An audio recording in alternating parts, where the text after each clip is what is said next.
Iran যেভাবে দেখাই দিছে যে কিভাবে মাথা উঁচু করে বাঁচতে হয়, আমার মনে হয় মুসলিম বিশ্বের যতগুলো প্রেসিডেন্ট আছে, এই যে আরব বিশ্বের যতগুলা হিজলা নামক প্রেসিডেন্ট আছে, যারা শারিয়ার চুরি পরে নিজের সব কিছুই পশ্চিমাদের কাছে বিক্রি করে দিছে, তাদের এখান থেকেই ভেবে নেওয়া উচিত যে এই সম্মানটা চাইলে তারাও পাইতে পারত।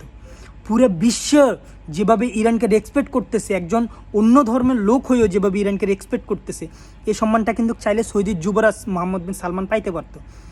এই সম্মান চাইলে কাতারের আমির পাইতে পারতো, এই সম্মান চাইলে ওমানের আমির পাইতে পারতো, জর্ডানের আমির পাইতে পারতো, মিশরের আমির পাইতে পারতো।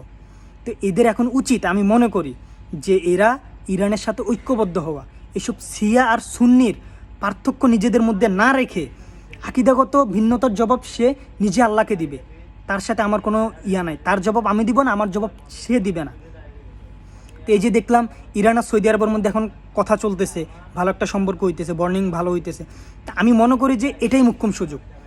তাদের এখন বুঝে যাওয়া উচিত যে বিশ্বের মধ্যে মুসলমানরা একটা মুসলিম কান্ট্রি যদি পুরো বিশ্বকে নাচাই ফেলতে পারে, একটা মুসলিম কান্ট্রি যদি পুরো বিশ্বকে দেখাই দিতে পারে লড়াই কাকে বলে, তাহলে সবাই যদি ঐক্যবদ্ধ থাকে, তাহলে কি হবে পৃথিবীটা মুসলমানদের হাতে এক সপ্তাহের মধ্যে চলে আসবে।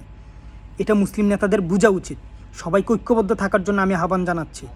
সুন্নি শিয়া এসবগুলো বলে বলে নিজেদের মধ্যে আর দ্বিধাদ্বন্দ্ব করিয়েন না। দয়া করে সবাই ঐক্যবদ্ধ থাকেন, একসাথে কাজ করেন, একসাথে থাকেন। আমরা আল মুসলিম আকুল মুসলিম, এক মুসলমান অপর মুসলমানের ভাই। আকিদাগত ভিন্নতা থাকলে যার খোদারতে জবাব দিবে। আমাদের দরকার আমরা ঐক্যবদ্ধ হয়ে খিলাফত প্রতিষ্ঠা করা, হয়তোবা খিলাফত নয়তোবা শাহাদত। ইনকিলাব জিন্দাবাদ।